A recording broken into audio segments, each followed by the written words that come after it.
আসসালামু আলাইকুম। অনেক কটা বছর হয়েছে প্রবাসী করে গেছি, কিন্তু কোনো আগাও খুঁজে পাই না, মাথাও খুঁজে পাই না, গোড়াও খুঁজে পাই না। মানে বড় লোকও ওই নাই, আবার গরিবও ওই নেই, মানে খায়াটায় বাচ্চা দিয়েছে আর কি।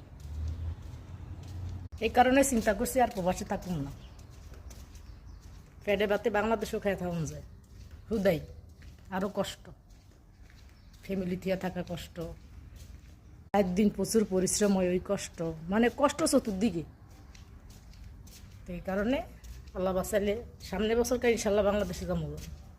বাংলাদেশে থেকে দিনের না দিন খাম, তাও ভালো।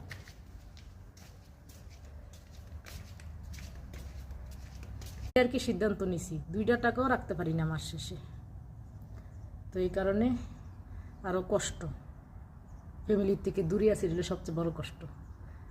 তো চিন্তা করছি বাইর যাবো, যা দরকার হইলে যে কোনো একটা ছোট কর্ম করে খাম।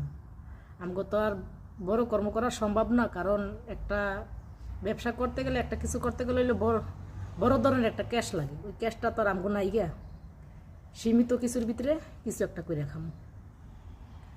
দিন শেষে ফ্যামিলির কাছে থাকবো, রেস্ট নিতে পারবো। জায়গায় রেস্ট নাই কোনো।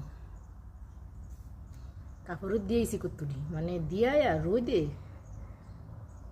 কি একটা অবস্থা হয়েছে। এই আর কি অবস্থা। ভালো থাকবেন সবাই, দোয়া করবেন আমার লাইগা। ইনশাল্লাহ সামনে বছরকে বাংলাদেশে যাবো, কিস্তি আছে, কিস্তিটি শোধ করে যাবো।